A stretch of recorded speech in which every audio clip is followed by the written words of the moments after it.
골로새서 3장 12절 15절까지의 말씀인데요. 우리 다 함께 읽었으면 좋겠습니다. 다 함께 읽을게요.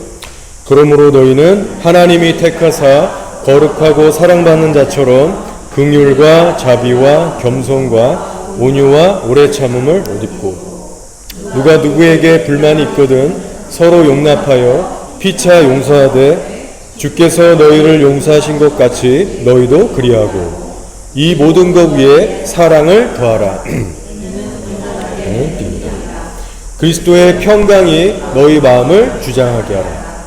너희는 평강을 위하여 한 몸으로 부르심을 받았나니 너희는 또한 감사하는 자가 되라. 아멘.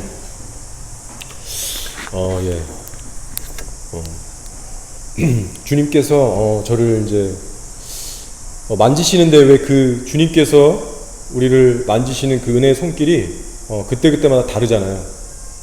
근데 제가 요즘 경험하고 있는 하나님은 지금도 그렇고 제가 이렇게 좀 떨려요. 근데 이게 그런 어떤 사람들 앞에 있어서 떨리고 이런 게 아니고 성령님이 뭔가 이렇게 만지시기 때문에 그런 마음에서부터 뭔가 떨림이 있습니다. 이게 정확히 뭔지 모르겠어요. 프랭크를 세례를 주고 목요일날 우리가 세례를 줬습니다. 미션대에서. 우리 성진이는 모르겠지만 세례를 줬고 우리 요코하르가 주님께 돌아왔고, 그래서 사실 감사와 기쁨이 제 마음 안에 있는데 사실은 그런 어떤 기쁘고 감사한 것보다요, 제 마음은 그냥 너무 좀 신기할 정도로 사실 좀 담담합니다. 그것이 그렇게 막 되새겨지지 않고 기억나지 않고 그건 사실 그냥 잊게 돼요. 자꾸 그냥 담담해요. 그래서 제가 이것이 신기해서 아내한테도 나눴어요. 사실 제 마음에 있는 갈망은 요새 뭐냐면 십자가를 더 알아가는 것이고 예수 그리스도와 연합하는 일입니다. 근데 이게 말만 정말 그런 게 아니고 주님께서 이 일을 실제로 제 안에 하고 계세요. 그래서 제가 요즘 계속해서 여러분을 위해 기도할 때도, 우리 교회를 위해서 기도할 때도 이 동일한 은혜가 여러분에게도 임할 수 있도록 간절히 기도하고 있습니다. 오늘 골로새서 3장 15절에 그리스도의 평강이 너희 마음을 주장하게 하라라고 했어요. 무슨 말이냐면 그리스도의 평강이 우리 마음에 임하는 것이, 실제로 그 평강을 누리면서 사는 것이 실제로 가능하다는 말입니다. 사도 바울 본인, 이 말씀을 전하고 있는 본인도 그거를 경험하면서 지금 전하고 있는 말씀이에요. 여러분, 부흥의 본질이 뭐냐면요, 외부적으로 사람들이 몰려들고 성령의 기적이 막 빵빵 터지는 것이 아니라 바로 나의 자아가 십자가를 통해서 꺾어지고 부셔지는 역사가 있을 때, 그래서 내면에 실제 변화가 일어나기 시작할 때 이것이 부흥의 본질입니다. 예수님께서 말씀하셨죠. 나를 믿는 자는 배에서부터 생수의 강이 흘러나올 것이다. 배에서 성령의 역사가 흘러나온다는 것은 내적인 변화를 의미합니다. 성령의 외적인 능력이 외부로부터 부어지는 이런 게 아니에요. 사람의 속에서부터 변화가 일어난다는 겁니다. 더 이상 나의 배가 육신과 정욕을 탐하지 않는 그런 배가 되지 않고 성령의 거룩한 것을 추구하는, 내 내면에서부터 성령을 추구해서 변화되는 역사가 흘러나온다는 거예요. 인사이드 아웃이에요. 이 내적인 변화가 구원받는 진정한 믿음이라고 요한복음이 얘기하고 있죠. 여러분, 진정한 부흥을 삼으시기 바랍니다. 이사야서 43장에 너희는 과거 예전 일을 기억하지 말아라. 내가 새 일을 행할 것이다 라고 이 말씀을 저에게도 여러 차례 잊을만 하면 주셨고 최근에도 계속 주고 계신데, 이 새 일의 본질은 바로 그겁니다. 십자가에 나의 자아가 죽어지고 예수와 연합하는 거예요. 이 일에 더 깊은 연합으로 들어가는 그 부흥을 말하고 있는 겁니다. 예수님을 향한 여러분의 마음이, 그리고 저의 마음이 더 새로워지기를 하나님은 지금 바라고 계세요. 여러분, 이것이 우리가 지금 시즌에 주력해서 기도해야 할 것이고 우리 안에 나타나지기를 간절히 소망해야 되는 그겁니다. 자, 오늘 15절 말씀에서 바울이 이렇게 얘기했죠. 그리스도의 평강이 너희 마음을 주장하게 하라. 여기서 주장이라고 쓰였는데 영어로 보시면 rule이라는 단어입니다. rule. 의미는 지배하다, 통치하다, 다스리다라는 의미가 있어요. 그래서 한국말로 주장하다라는 의미는 좀 그 의미가 세지 않은데 영어의 의미만 살펴봐도요 강도가 확 달라지죠. 주 예수 그리스도의 평강이 나를 통치하게 해라, 지배하게 해라, 나를 다스리게 하라는 그런 의미입니다. 네, 느낌이 팍 오시죠. 여러분, 우리의 신앙생활이 가식적인 종교생활과 어떤 위선과 미지근함에서 떠나려면 우리 정말 정신 차리고 하나님이 얼마나 거룩하신 분인가에 대해서 정말 알 필요가 있어요. 그리스도의 평강은 세상이 주는 평강이 아니라 진리의 평강이기 때문에 정말 자기의 자아대로 사는 사람의 심령에는 절대로 부어지지가 않습니다. 내 자아에서 비롯되는 예를 들면 열등감이나 미움이나 판단이나 두려움이나 걱정에 휩싸일 때마다 내 안에 있었던 그리스도의 평강은 금세 금이 가고 깨지고 소멸되기 시작해요. 반드시 그렇습니다. 그래서 진정한 그리스도인들이 저 여러분이 날마다 해야 할 것이 있는데 그것은 바로 십자가에서 나를 죽이고 사는 일이에요. 자기 십자가를 지는 일이에요. 그리고 그 일을 이제는 즐겁게 해나가는 겁니다. 자, 오늘의 12절 14절을 보시면 뭐라고 하죠? 너희는 하나님의 백성답게 긍휼과 자비와 겸손과 온유와 오래 참을 옷 입고 서로 용납하고 용서하고 사랑하라라고 했어요. 자, 근데 이 말씀 우리가 처음에 딱 들으면요 사실 얼마나 매력이 없습니까? 감흥이 없으실 거예요. 이미 우리가 다 아는 내용 같고 도덕적이고 윤리적인 교훈 같고 재미가 없어요. 너희는 서로 용서하고 사랑하라. 얼마나 많이 듣던 말씀입니까? 우리 초등학생들도 다 알죠. 그러나 우리가 막상 이 말씀대로 실제로 살아가려고 할 때에는 느끼시는 바가 달라질 겁니다. 쉽지 않기 때문에, 너무나도 내 자아와 부딪히기 때문에. 성경에 나온 예수님의 모든 가르침들이요 사실 듣기에는 편하고 좋아요. 은혜가 됩니다. 그러나 막상 그 가르침을 실천하려고 할 때 문제가 오는 거예요. 그래서 오늘날 교회 안에 있는 수많은 사람들이 순종을 배우지 못하고 자기 십자가를 지지 못하고 그냥 교회만 다니고 있는 실정입니다. 예를 들어서 여러분의 배우자나 자녀나 여러분의 이웃, 친구들이 여러분의 약점을 건드린다거나 여러분을 이해해주지 않고 무시할 때, 여러분의 자존심을 확 찔러버릴 때, 여러분 그럴 때 어떻게 반응하세요? 여러분 안에 선한 것이 나가던가요? 그 사람이 막 예쁘게 보이고 귀하게 보이고 나보다 더 나은 사람으로 그렇게 여겨지던가요? 아닐 겁니다. 저도 마찬가지예요. 우리의 본성은 다 똑같이 악합니다. 그래서 여러분 해결책은요 우리가 십자가에서 죽어지는 것 외에는 다른 방법이 없어요. 여러분 그것이 십자가예요. 예수님께서 요새 저에게 놀라운 이 영적인 비밀을 가르쳐주고 계세요. 사실은 여러분이 다 알고 계시는 겁니다. 그리고 제가 그 비밀에 대해서 순종할 때 제 마음에 평강을 주고 계세요. 놀라운 그 은혜를 경험해서 제가 정말 즐겨서 순종하려고 하는 영역입니다.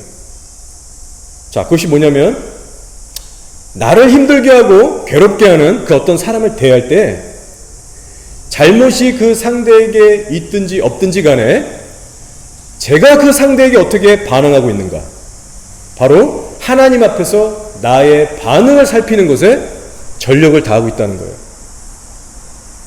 그럼 무슨 말인지 이해하시겠어요? 예를 들어서 어떤 사람이 나를 힘들고 어렵게 할 때 인간적인 마음에서는 분노가 올라오죠. 낙심이 올라오죠. 저 사람 또 왜 저럴까? 온갖 막 판단하고 싶은 마음이 들잖아요. 그것이 사실 우리의 자연적인 반응입니다. 지극히 정상인 거예요. 특별히 내가 잘못한 것이 전혀 없다고 판단이 서면 그런 마음들이 더 올라오죠. 억울하고 한판 하고 싶고 나를 증명해내고 싶고 따지고 싶고 그렇지 않습니까? 그런데 바로 그런 때에 그런 상황 속에서 예수님이 우리들에게 원하시는 것은 무엇이냐? 바로 나를 힘들게 하고 있는 저 사람 앞에서 나의 자아 또한 얼마나 악하게 반응하고 있는가, 이것을 좀 깨닫기를 바라고 계시는 겁니다. 그리고 이런 기도를 하라고 시키시는 거예요, 성령님이. 주님, 저 사람이 잘했든 못했든 간에 내가 저 사람에게 이렇게까지 분노하고 짜증내고 판단하고 낙담은 안 되는데 내 본성은 어쩔 수가 없군요. 저 사람 안에 있는 악함이 내 안에도 고스란히 있습니다, 주님. 다시 한번 내가 얼마나 악한 자인지 저 사람이 짓고 있는 죄를 통해서 나는 그보다 더 악랄한 죄를 짓고 있다는 것을 저 사람을 통해서 들통나게 하시니 감사드립니다. 여러분, 이런 기도를 드리면서 겸손하게 나부터 십자가에 못 박을 때 그게 바로 내 자아를 부인하는 일이에요. 아주 구체적인 실전입니다. 그리고 성령은 그때 역사하세요. 우리의 영혼이 눌리는 것이 아니라 확 살아나게 됩니다, 여러분. 성령님의 평강이 임해요. 예전에는 경험하지 못했던 수준의 자유함이 임하는데 이것은 당연한 겁니다, 여러분. 내가 나의 의의를 붙들면서 내가 저 사람보다 그래도 좀 더 낫지, 저 사람이 잘못해서 지금 이 상황이 이렇게 전개되고 있는 것이지. 보통 우리 그리스도인들은 그렇게 반응하잖아요. 다 따져보고 순간 내 이성으로 판단해서 저 사람이 나보다 이만큼 잘못했지. 그래서 여러분, 그러나 내가 그리스도인이기 때문에 악은 선으로 이겨야 되겠고 내가 뭐라고 할 수는 없고, 그래서 우리 속으로는 억지로 그것을 누르면서 겉으로는 착한 짓을 하려고 한단 말입니다. 근데 그것이 시간이 지나서 반복되는 일이 터지면요, 이것이 터지게 되는 거예요. 왜냐? 그것이 바로 율법이기 때문에, 십자가에서 처리되지 않기 때문에 썩고 곪고 터지는 겁니다. 그래서 여러분, 이런 실제의 자아 부인을 우리가 하지 않으면서 금식 기도만 하고 말씀을 보기만 하고 그렇게 한다면 그 사람은 결코 성령 충만에 이를 수 없다는 것을 우리가 명심해야 할 것입니다. 여러분, 한번 다 경험해 보셨을 거예요. 금식 기도를 하시고 나서 피부가 좋아지고 은혜가 나름 임해가지고 그렇게 얼굴이 환해져서 나왔지만 10분, 15분이 못 가서 여러분의 가족이나 어떤 이웃 간에 말다툼을 한번 해보세요. 그러면 10분이 못 가서 그 은혜가 다 깨집니다. 얼마나 허망한지 몰라요. 그래서 하나님은 우리의 일상의 관계들을 통해서 늘 우리에게 메시지를 주고 계신 거예요. 얘들아, 자기 부인 자기 십자가가 없으면 성령의 평강이 깨진다. 너희들 아직도 이거를 그렇게 모르겠냐. 영적인 비결은 우리가 죽는 데 있다는 것을 우리가 오늘도 이런 말씀을 통해서 깨닫게 되는 거죠. 그래서 여러분, 중요한 게 이것입니다. 한번 이렇게 해보세요. 설령 모든 잘못이 상대에게 있을지라도 여러분, 그 상대의 잘못을 보지 마시고 나의 잘못부터 한번 찾아보세요. 그리고 나의 죄부터 십자가에서 처리하고 하나님 앞에 엎어져 보세요. 그러면 성령 충만이 임할 겁니다. 그러면요, 혈과 육의 쌈으로 빠지지도 않고 내가 함부로 남을 판단하고 정죄하지 않게 됩니다, 여러분. 죄가 그쳐지게 돼요. 여러분, 제가 말씀드린 이 내용이 사실 지난주의 말씀과 연결이 되고 있는데 이것이 너무나 중요하다는 마음을 받아서 제가 다시 나누고 있는 겁니다. 그러나 여러분의 마음에 지금 십자가의 어떤 그 도와 자기 부인이라든가 어떤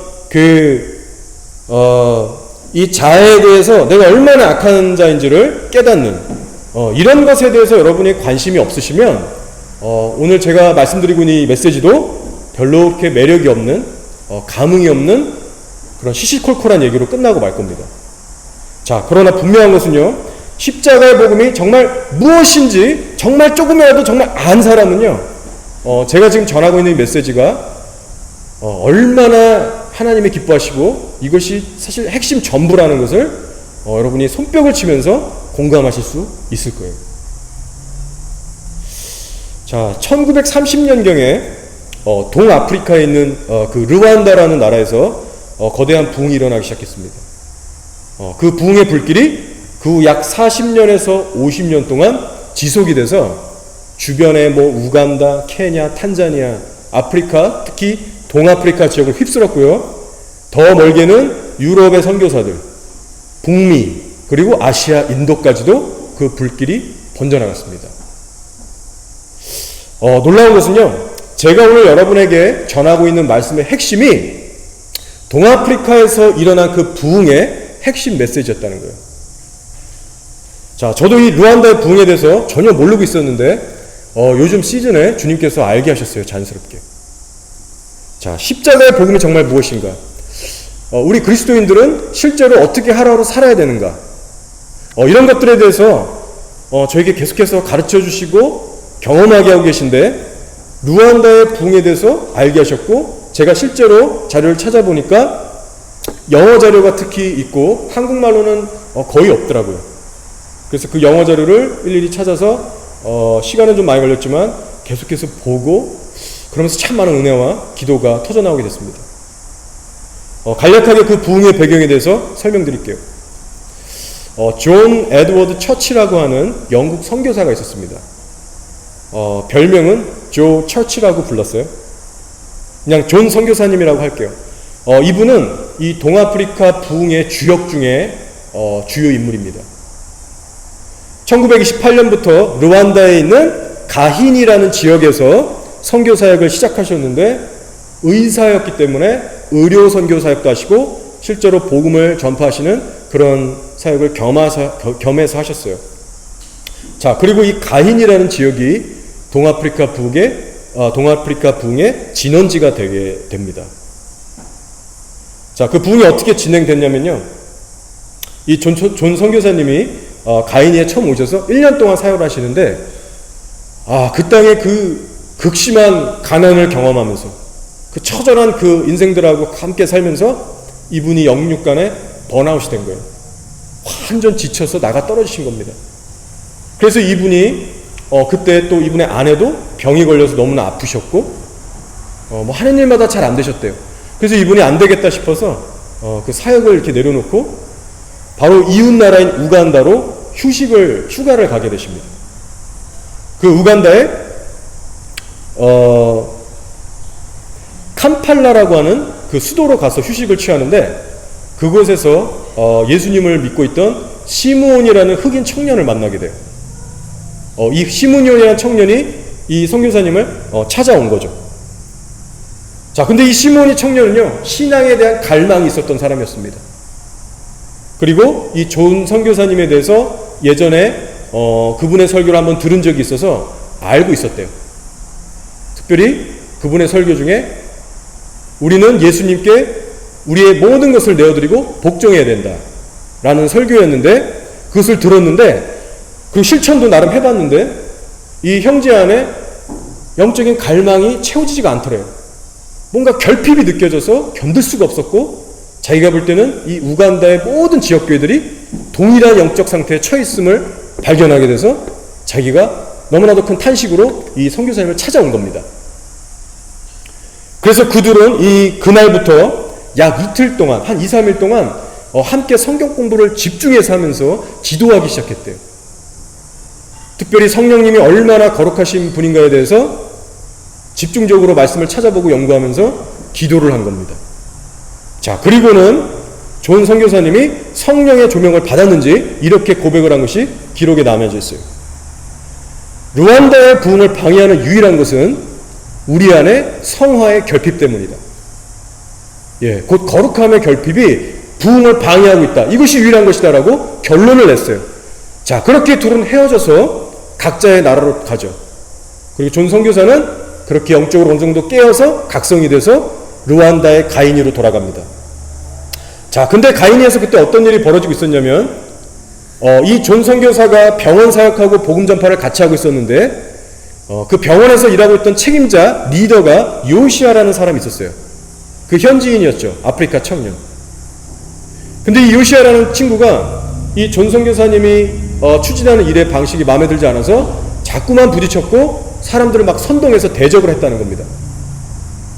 그래서 존 선교사가 너무 힘들었는데 마지막 방편으로 요시야를 이 우간다에 있는 시므온이에게 보낸 거예요. 가서 좀 깨져봐라. 가서 좀 보고 배워라. 이렇게 생각을 했던 것 같아요. 자, 지금 이게 다 책에 있는 내용입니다. 그래서 시므온이가 갔어요. 요시야를 만났어요. 우간다에서. 자, 근데 시므온이가 요시야를 만나자마자 뭐 위로해주고 불쌍히 여긴 게 아니라 동정은 하나도 하지 않고 그의 편도 들어주지 않았습니다. 그리고 이렇게 얘기했대요. 잘못의 근원은 존 선교사에게 있는 것이 아니라 너의 회개하지 않는 마음에 있다. 자, 근데 성령께서 이때 함께 하셔서 그런지 성령의 권위가 임했는지 이 요시야가 여기서 180도 고꾸라져서 회개하게 됩니다. 그리고 완전히 다른 사람이 돼서 루안다로 다시 돌아오게 돼요. 이것이 선교사의 기록에 남겨져 있습니다. 그분이 이렇게 얘기하죠. 요시야가 변했다. 직장에 돌아와서는 다른 동료들의 죄들까지도 다 들춰내고 박멸하려 했다. 특히 술 마시는 일조차도 끊어버렸다. 라는 기록이 있어요. 그리고 이때부터 그 우간다에 있었던 시모니의 형제 블라시오라는 사람하고 동역하면서 이 요시야라는 사람이 가이니에 있는 성도들을 깨우기 시작합니다. 근데 메시지는 단순했어요. 바로 상한 심령을 가지고 진정으로 회개하라 했어요. 자, 특별히 이 부흥이 번져나가기 시작했어요. 1920년 말부터 1930년 초가 되면서 부흥이 번져나갔는데 이 부흥에 나타났던 특징이 뭐냐면 이 성도들이 더 이상 남의 죄가 아니라 자기의 죄를 바라보기 시작했다는 거예요. 어떤 사람이 자신을 힘들게 하고 나쁘게 행동할 때 그 상대방의 악함과 상관없이 나 또한 악하게 반응하고 있다는 자신을 발견하게 되면서 하나님 앞에 회개가 터지기 시작한 겁니다. 그래서 이들이 이것을 뭐라고 불렀냐면 행동의 죄가 아니라 반응의 죄라고 불렀어요. 그래서 오늘 제가 설교 제목도 반응의 죄라고 제가 붙인 겁니다. 여러분, 성도들이 반응의 죄를 깨닫고 회개하니까요, 부흥이 일어났어요. 상상도 못한 부흥이 일어난 겁니다. 너무나 귀한 영적 비밀인 거예요. 그래서 이들이 깨달았던 또 하나의 진리가 뭐냐? 하나님은 바로 나를 괴롭히는 저 사람을 통해서 나의 악함을 드러내고 계시는구나. 저 사람을 통해서 나를 깨뜨리려고 지금 이렇게 하시는 거구나. 여러분, 이것을 깨닫게 된 거예요. 그래서 이 반응의 죄가 해결되기 시작하니까 가정마다, 사회마다, 공동체마다, 나라마다 열매가 맺혀지는데 서로가 서로를 용납하기 시작하는 거예요. 오늘 골로새 3장 말씀처럼 서로가 서로를 용납하고 용서하고 사랑하고 감사하기 시작한 거예요. 그랬더니 나라의 부흥이 임한 겁니다. 어떤 날은 모여서 예배드리면 2-3시간씩 사람들이 공개적으로 죄들을 고백했대요. 부끄러워하지 않고. 여러분, 이것이 성령의 진정한 능력이죠. 저도 이것을 더 알고 싶어요. 제가 여러분 앞에서 평소에 맨정신으로는 고백 못하는 그 끔찍한 죄들을 부끄러움 없이 막 토할 수 있는 이 성령의 은혜는 저도 경험해 본 적이 없거든요. 근데 이들이 그렇게 했다는 거예요. 이게 선교사들의 기록에 남겨져 있습니다. 한국 자료를 제가 뒤지다가 거의 없었는데 성현경 목사님이라는 분이 미국에서 이제 사역을 하고 계신데 이분도 참 귀한 분이세요. 근데 이분이 이 루안다의 붕에 대해서 쓰신 글이 간략하게 있어서 제가 한번 읽어드릴게요. 가령 어떤 사람과 의견이 충돌하여 기분이 상하였다고 해서 그것을 가지고 갈보리의 그리스도에게로 가지고 가는 것은 신앙적인 것이 아니라고 깨닫게 되었다. 지금 아프리카 성도들의 그 고백을 지금 얘기하는 겁니다. 그러니까 누군가와 싸워서 내가 기분이 상했어요. 근데 그 상황을 해가지고 하나님께 가서 막 그거 갖고 따지고 얘기하고 막 이런 게 아니라는 것을 깨닫게 됐다는 겁니다. 무엇보다도 그들의 마음이 부서져야 한다고 여겼다. 그래도 하나님께서 그의 평강을 그들에게 주시지 않는다면 그것은 그들 자신이 진실로 깨트려진 존재가 아니기 때문이라고 깨달았다. 만약 우리가 평강을 잃었다면 그 잘못의 장본인은 분명히 자기라는 것이다. 자기. 왜냐하면 우리는 다른 사람의 죄 때문에 하나님의 평강을 잃지 않는다는 것이다. 라고 얘기를 다 하고 다녔대요. 여러분, 놀라운 고백이죠. 다른 사람의 죄 때문에 하나님이 나에게 주신 평강을 잃지 않는다. 여러분, 그러나 우리가 얼마나 많은 경우에 나의 배우자 탓, 나의 자녀 탓, 이웃 탓 합니까? 내 안에 평강이 깨질 때 우리 안에 쓴뿌리가 올라오죠. 저주가 올라오죠. 미움이 올라오죠. 근데 여러분, 참된 부흥은요, 이것을 깨닫고 돌이키는 게 부흥이라는 거예요. 로이 해션이라는 유명한 목사님이 계신데 선교사이시자 목사님이십니다. 저 이 루안다 부흥을 알게 되면서 같이 알게 된 분이에요. 이분 역시 동아프리카의 부흥을 50년 동안 직접 목격하셨고, 그 동아프리카에서 사역을 하고 계시는 형제분들하고 실제 교제하고 함께 동역하시면서 이분도 그 부흥의 변화를 받아서 변화된 분입니다. 그분 저서 중에 갈보리의 언덕이라는 책이 있어요. 영어로는 Calvary Road인데 한국말로는 갈보리의 언덕으로 번역이 됐어요. 이 책이 정말로 그 베스트셀러죠. 근데 제가 그걸 몰랐더라고요. 근데 이분의 책을 제가 영어로 구할 수 있게 돼서 영어로 다 보게 됐는데, 이분의 놀라운 간증이 있고 정말 십자가의 복음이 뭔지 들어있습니다. 너무 좋았어요. 자, 이분이 실제 부흥을 지켜봤고 그 부흥 때문에 깨져서 하나님과 가까워진 사람으로서 이렇게 얘기를 해요. 한번 잘 들어보세요. 부흥이란 무엇인지 아는가?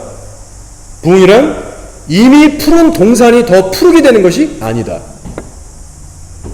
오히려 죽은 뼈로 가득한 골짜기가 생기를 받아 일어나 군대가 되는 것이다. 선한 크리스찬이 더 나은 크리스찬이 되는 것이 부흥이 아니다. 왜냐? 하나님의 눈에는 선한 크리스찬들은 한 명도 없기 때문이다. 그러나 부흥은 성도들의 자신들의 삶이 얼마나 죽고 메마른 뼈와 같이 황폐한지에 대해서 정직하게 고백할 때, 십자가로부터 나오는 은혜에 의하여 완전히 변화되는 것이 부흥이다라고 했어요. 여러분, 우리가 평소에 생각하고 있던 부흥하고 같습니까, 이것이? 우리는 보통 우리가 이미 잘하고 있는데 좀 더 잘 되기를, 더 잘할 수 있기를 바라고 있죠. 근데 여러분, 이것은 부흥이 아니라는 거예요. 오늘날 많은 성도들이 부흥을 보기 위해서 어떻게 합니까? 어떤 노력들을 하죠? 지금보다 수고하는 이 수고보다 더 열심히 수고해야만, 뭔가들을 더 애써 열심히 투자해야만 부흥이 올 거라는 개념을 막연히 가지고 있어요. 자, 그러나 여러분, 실상은 그 반대라는 것이죠. 오히려 내가 얼마나 하나님 앞에 악한 놈인지를 깨닫고 십자가를 통해서 깨닫고 내가 부셔질 때 부흥은 그때부터 시작된다는 거예요. 상한 심령을 회복해서 자아가 처리되지 않으면 부흥은 절대로 오지 않는다는 겁니다. 여러분, 이 부흥에 대한 개념이 정말 이렇게 알고 계셨어요, 여러분? 그래서 로이 해션 이 목사님 하시는 말씀이 교회 역사상 일어났던 모든 부흥에는 루안다의 부흥에서 일어났던 핵심 요소가 똑같이 있었다. 사도행전에 나온 초대교회부터 모든 교회 역사상의 부흥이에요. 왜냐?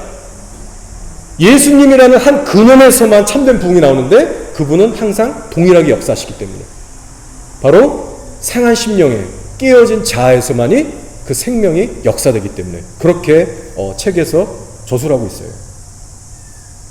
따라서 여러분, 저와 여러분이 앞으로 부흥을 위해서 계속 기도한다면 이제 뭐부터 기도해야겠습니까? 우리의 교회의 부흥을 위해서, 여러분의 가정의 부흥을 위해서, 여러분 자신의 부흥을 위해서 무엇을 기도해야 할까요? 바로 먼저는 이거예요. 나의 현 상태로는 안 됩니다, 주님. 주님, 나에게 더 깊은 상한 심령을 주셔서 나의 실체를 더 적나라하게 보게 하시고 자기 십자가를 제대로 질 수 있는 자가 되게 하십시오. 여러분, 이 기도 제목이에요. 그리고 실제 이 기도 제목을 우리가 두렵고 떨림으로 드리지만 하나님이 정말 역사하셔서 이것을 응답하실 때, 그래서 여러분의 삶이 더 괴로워지고 여러분을 괴롭히고 못 살게 굴고 정말 어려운 상황들이 들이닥칠 때 여러분 잘 반응하셔야 돼요. 여러분이 무엇을 기도했고 어떻게 기도 응답이 오고 있는지에 대해서 십자가를 통해서 보셔야 돼요. 나를 지금 으깨고 계시는구나. 그렇다면 내가 이 과정이 얼마나 힘들고 모질지라도 내가 이것을 겸손하게 받아들이고 깨져야 되겠구나. 여러분, 제가 저도 부족한 목사이기 때문에 사실 제 자아를 깨주십시오. 하나님 나를 정말 부서뜨려 주십시오. 이런 기도하는 게 여러분 쉽지 않아요. 제가 아내한테도 물어보니까 똑같이 그런 어떤 막연한 두려움이 있다고 하더라고요. 이 기도가 올바른 것은 알지만 이 기도가 응답돼서 누군가가 나를 정말 힘들게 하고 어려운 상황이 들이닥칠 때 그것을 감당해낼 만한 자신이 없는 거예요. 두려운 거예요. 그래서 안 하게 되는 거예요. 여러분 한번 수십 년의 신앙생활 한번 돌아보세요. 아마 여러분도 똑같을 겁니다. 우리 육신이 그만큼 악하고 연약하기 때문에 여러분 이런 기도를 피해가는 거예요. 그러나 성령은 그 반대로 가십니다. 그래서 부흥을 보기가 우리가 힘든 거예요. 저 여러분 또한 이 부흥에 관한 개념에 있어서 또 우리의 기도의 방향에 있어서 우리의 삶을 해석하는 모든 관점에 있어서 지금 올바른 방향을 잡아야 될 때예요. 이 로이 해션이라는 목사님이 한때 영국과 유럽을 휩쓸었던 정말 유명한 목사님이셨더라고요. 이분을 통해서 수많은 사람들이 회심을 했고 정말 귀한 일을 많이 하셨습니다. 누가 보면 성령 충만한 사람이라고 다 인정했어요. 자, 근데 이 로이 해션 목사님조차도 이 르완다의 부흥을 통해서 완전히 박살이 나셨어요. 자, 이분이 이렇게 간증을 해요. 열정적인 사역을 통해서 수많은 사람이 죽게 돌아왔어요. 근데 어느 시점에 가니까 이 사람이 번아웃이 되기 시작하는 겁니다. 이분 표현으로는 내가 성령의 파워를 잃게 되었다. 처음 경험했다. 그런 파워가 왜 없어졌는지 저는 이유를 찾을 수가 없었다. 그래서 자기가 한 것은 이 부족함, 결핍을 느껴서 더 기도하기 시작했대요. 기도 시간을 늘리고 금식하고 막 더 열심히 설교하고 막 목이 터져라 사역을 하고 자신을 불태웠는데도 해결이 안 되더래요. 뭔지도 잘 모르겠고 그렇게 영적으로 지치고 방황했던 시즌에 왔는데 그때 당시 르완다와 우간다와 동아프리카에서는 한창 부흥이 타오르고 있을 때예요. 그래서 어느 날 그 동아프리카에서 부흥을 경험하고 있는 아프리카 형제들을 영국에 초청해서 집회를 가지게 한 거예요. 자기 교회에 초청한 거예요. 자, 그리고 여기서부터 이 로이 목사님이 깨지기 시작합니다. 처음에 너무 놀랐던 것은 그 집회에 초청해서 왔던 아프리카 청년들이 전했던 메시지가 너무나도 단순하고 조용해서 충격을 받고 겸손해졌대요. 뭐 다른 얘기를 하지 않았대요.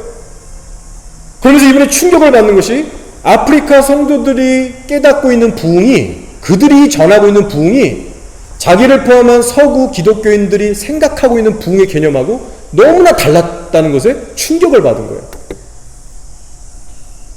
서구 세계에서 그 기독교, 그때 당시 목사나 성도들이 생각했던 부흥은 사람들이 몰려오고 기적이 터지고 뭔가 뜨거워지고 막 이런 거였는데 아프리카 성도들이 전한 메시지는 당신은 진실이 깨졌는가? 철저히 회개의 삶을 너 자신부터 살고 있는가? 이것만 전한 거예요. 집회하는 기간에 아프리카 청년이 로이 해션 목사에게 와서 직접적으로 얘기했대요. 당신은 회개해야 합니다. 그래서 목사님이 당황스럽게 얘기했대요. 내가 뭘 회개해야 합니까? 모르겠습니다. 어디서부터 찾아야 될지 모르겠습니다. 그랬더니 이 청년이 이렇게 얘기했대요. 저도 다 자세히 알 수 없지만 아마도 당신의 가족, 가장 가까운 당신의 아내하고의 관계에서부터 회개를 시작해야 할 겁니다. 라고 얘기를 했대요. 이때 이 목사님이 이 말을 잘 간직하고 그때부터 하나님께 기도를 하기 시작하면서 아내하고의 관계에서부터 돌아보는데 성령이 일하시는 거예요. 이전에는 보이지 않았던 죄들이 보이는 거예요. 내가 얼마나 악한 놈이었는가. 내가 얼마나 열기를 부리고 판단하고 미워하고 사랑이 없고 내 멋대로 했는가. 내가 얼마나 나의 그런 인간적인 권위로 사람들을 힘들게 했는가. 가족에 대한 죄가 보이고 주변 동역자, 친구, 이웃들에 대한 죄가 막 무더기로 보여지는 거예요. 그렇게 그때부터 상한 심령이 되면서 자기부터 돌아보면서 십자가 앞에 서게 됐을 때 이분이 변화되기 시작했어요. 그러면서 이분이 이런 고백을 합니다. 내가 그동안 십자가 복음을 잘 몰랐다. 회개 기도란 것을 일상에서 그렇게 자주 해야 되는지 반복해서 해야 될지 나는 모르고 있었다. 예수의 보혈의 은혜와 능력이 그렇게 날마다 새롭게 필요한지도 그렇게 위대한지도 내가 몰랐다. 여러분, 그리고 이후에부터는요, 정말 그렇게 자신을 못 바꿔서 자기부터 변화되는 삶에 초점을 맞춰서 갈 때 그 성령 충만한 삶이 지속됐다라고 고백하고 계세요. 여러분, 참 놀랍기도 하면서 두려운 고백입니다. 왜냐? 오늘날 교회가 이렇게도 많은데 십자가 복음이 정말 뭔지를 모른 채 교회만 왔다 갔다 하는 사람들이 너무나 많은 거예요. 여러분이 잘 아시는 데이빗 윌커슨 목사님 아시죠? 지금 로이 애션 목사님도 하늘에 계시고 데이빗 윌커슨 목사님도 하늘에 계십니다. 자, 데이빗 윌커슨 목사님이 이런 말을 했어요, 여러분. 새 언약인 십자가 복음을 내가 진정으로 깨달아 알게 되기까지 내가 얼마나 많은 시간 동안 기도하고 번민하고 씨름하고 실패하고 좌절했는지 모른다. 그 복음이 얼마나 진짜 그 의미가 무엇인지에 대해서 내가 알기까지 수많은 번민과 갈등이 있었다는 거예요. 그러면서 하시는 말씀이 현대교회에는 소수만이 십자가의 의미를 알고 있다라고 말씀하셨어요. 그러니까 여러분 한번 생각해 보세요. 데이빗 윌커슨 목사님 같은 정말 이 마지막 시대의 선지자 같은 분이, 로이 애션 같은 정말 그 하나님의 사람이, 여러분 이렇게 얘기할 때는요, 십자가 복음을 모르는 거예요, 여러분. 대다수 사람들이. 데이빗 목사님이 이렇게 얘기했죠. 그 자아의 죽음을 통해서 예수님과 연합되는 십자가를 아는 자가 너무나 드물다. 여러분, 아마존에서 20년이 넘게 선교하시다가 결국 그 암으로 돌아가신 허운석 선교사님을 여러분 아실 거예요. 제가 오늘 여러분들을 얘기하는데, 나누는데 여러분 한번 그래도 기도 한번 들어보세요. 허운석 선교사님 너무나 귀한 분이세요. 저는 이분의 삶을 묵상할 때마다 눈물이 걷잡을 수 없이 흐릅니다. 제 마음에 진짜 감동을 주면서 그렇게 저를 오열하게 만드는 설교는, 그분은 제가 이제 제 딴에는 박보영 목사님하고 여자는 이 허운석 선교사님 딱 두 분이에요. 허운석 선교사님께서 간증하실 때 이렇게 말씀하셨어요. 루안다의 부흥에서 일어난 이 역사가 자기가 섬겼던 아마존에서 동일하게 일어났다라고 고백을 하셨습니다. 여러분 그 설교 들으셨는지 모르겠어요. 이분이 2006년도에 잠깐 안식년 차 한국에 한 3개월 정도 쉬러 오셨어요. 그때 몸이 안 좋아서 병원에 가셨는데 폐암을 진단받았습니다. 자, 의사가 하는 말이 앞으로 5년은 항암하면서 쉬고 아마존 가면 안 된다. 한국에서 쉬어야 된다. 아마존 가면 죽을 것이다. 그렇게 얘기했는데 이분은 이제 그 죽을 각오하고 아마존에 다시 들어가셨죠. 자, 근데 한국교회, 수많은 한국교회 성도들에게, 그리고 자신이 섬기고 있는 아마존의 인디오 그 형제자매들에게 많은 오해와 그런 어떤 수모와 수치를 당하셨습니다. 그 이유가 뭐냐면 저렇게까지 몸을 부서뜨리면서 헌신하는데 왜 암을 얻었겠냐. 꽁쳐놓은 죄가 있으니까 저랬겠지. 저렇게까지 열심히 하면 하나님의 축복을 받아야 되는데 왜 저주를 받고 저러고 있냐. 기도를 안 해서 그런가? 그래서 어떤 사람은 와서 성도님은 기도 좀 하라고, 믿음으로 선포하라고 막 이런 염장 지르는 얘기를 하고 있고, 별의별 성도들이 다 있었대요. 그리고 다들 실망한 거예요. 그리고 암에 걸렸다고 덕이 안 된다고, 은혜가 안 된다고 한국 목사님들도 설교단에 안 세우고 등을 돌려버리고, 그런 어떤 되게 힘든 어둠의 시간들이 있었다고 고백하시더라고요. 자, 그러면서 허 선교사님이 하나님께 너무 힘들어서 기도하는데 하나님께서 이렇게 깨닫게 하시더래요. 야, 너는 아픈 게 일이다. 너의 암을 통해서 백성들이 나에 대해서 갖고 있는, 사람들이 나에 대해서 갖고 있는 나에 대한 그릇된 이미지가 지금 다 폭로되고 있다. 그리고 그들의 악이 드러나고 있다. 지금 너 때문에, 네가 암 걸린 것 때문에 사람들이 혼돈에 빠지고 있다. 그러니까 너는 그런 줄 알아라. 그렇게 하셨대요. 이분 표현으로는 그렇게 하시더라고요. 그리고 실제로 허선교사님은요, 단 한 번도 자기 암을 고쳐달라는 얘기를 안 하셨어요. 이거는 이제 그의 남편분, 그 김철기 선교사님이 이제 증거하시는 거죠. 한 번도 그걸 고쳐달라고 얘기를 하지 않으시고, 오히려 복된 암이요. 이 암을 내게 주셔서 주님 감사합니다.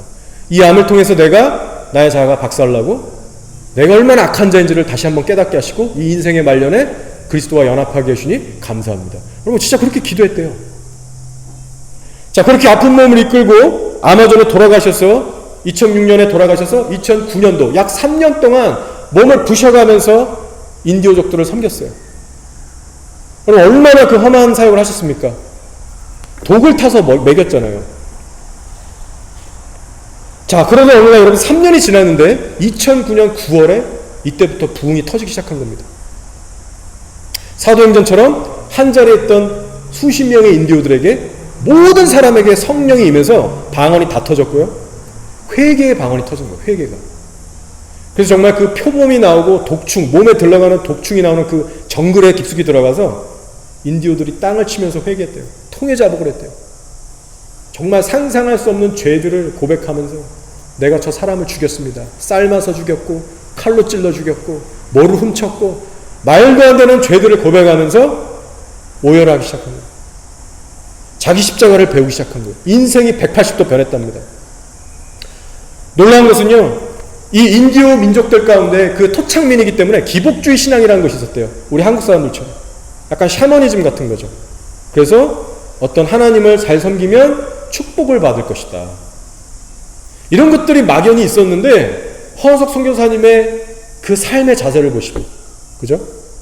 암에 걸렸지만 고쳐달라는 얘기도 안 하고, 그런데 자기를 불사르면서 그 모든 어려움과 정말 그 아픔을 딛고 자기를 부수면서 살다간 그 모습을 보고 이들이 십자가를 배우기 시작했다는 겁니다.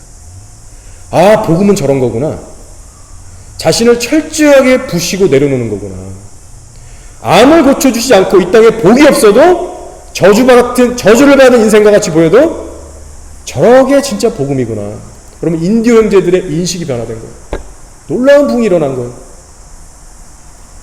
하나님이 그 암까지 사용한 겁니다. 여러분 놀라운 것은요, 그 부흥의 결과로 선교지의 땅이 회복되고 치유됐어요. 땅이.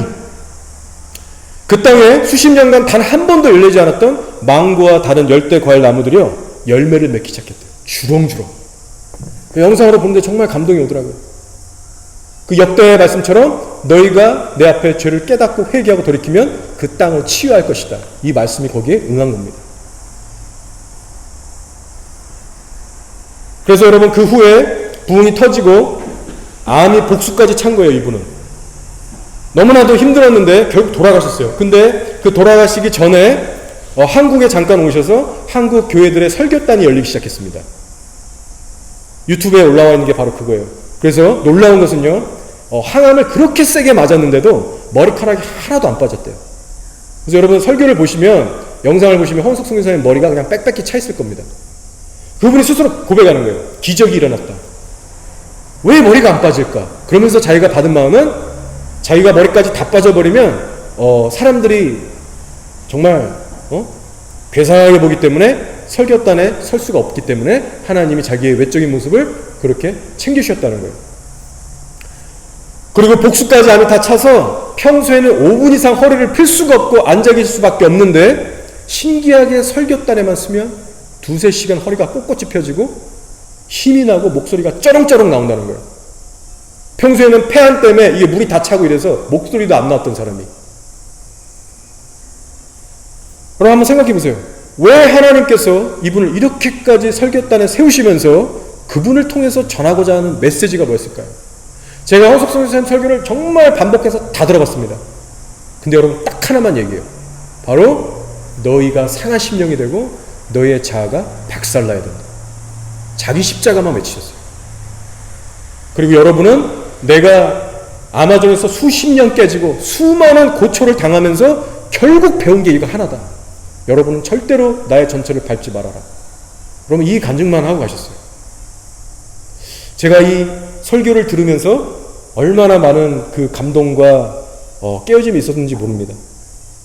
자, 이제 말씀을 정리할게요. 여러분 이제 우리가 삶으로 돌아가셔서 실제 어떻게 우리가 살아내야 될지 여러분 충분히 정리가 되셨을 겁니다. 기억해야 할 것은, 부흥이란 것은 결코 내 현상 유지에 만족할 때는 오지 않는다. 내가 이 정도로 잘하고 있는 크리스천이기 때문에 좀만 더 잘하면 되겠지. 이 상태에서는 절대 오지 않는다는 겁니다. 따라서 먼저는 내 신앙에 대한 불만족, 결핍이 있어야 돼요. 여러분 이것이 없이 그냥 만족하고 사시고 계시다면 여러분 기도하셔야 돼요. 저부터 마찬가지입니다. 절박한 심령이 되셔야 돼요. 그래야 우리가 뭘 하나님께 진지하게 구할 거 아니겠습니까? 그래서 우리에게 그런 갈망이 없다면요, 우리는 스스로 진단하실 때 이렇게 생각하시면 맞아요. 아, 나는 정말로 영적으로 저 한참 멀리 쳐져가지고 어디 가는지도 모르고 헤매고 있는 그런 자구나. 여러분 그렇게 보시면 됩니다. 예수님을 믿는다고 하면서 나의 현 신앙에 그럭저럭 대충 만족하고 산다는 것은요, 있을 수가 없는 일이에요. 십자가를 모르는 사람이에요. 여러분 이제 십자가가 뭔지를 더 구체적으로 알아가셔야 됩니다. 저도 알아갈 것이고 여러분도 알아가셔야 돼요. 참된 부흥은 이전까지 내가 경험하지 못했던 그 수준으로 나의 자아를 깨트려버리는 십자가를 만나는 거예요. 여러분 그것이 올 때까지 우리는 하나님께 기도하고 부르짖고 살아내야만 합니다. 십자가를 거쳐가지 않았던 부흥은 역사상 한 번도 없었다는 사실을 기억하시고, 그래서 여러분 이제 기도하실 때 주님, 나의 속사람을 주님의 빛으로 비추셔서 내가 얼마나 악한 자인지를 더 알게 하십시오. 더 적나라하게 그것을 알게 하십시오. 이제 내 삶으로 돌아가서 내가 내 배우자, 가족, 이웃, 친구들을 대할 때 내가 얼마나 악하게 그 사람에게 대하고 있는지 그것을 여러분 깨닫게 해달라고. 여러분 간절하게 기도하세요. 그리고 예수님의 신 십자가의 의미가 대체 뭔지, 그 보혈의 은혜와 능력이 날마다 실제로 우리들의 삶에 어떻게 체험돼야 하는지 이것을 제발 알게 해달라고. 여러분 눈물로 간구함으로 구할 때 하나님께서 반드시 응답하실 것을 예수 그리스도 이름으로 믿고 축복합니다. 아멘. 이 시간 다 같이 한번 기도할게요.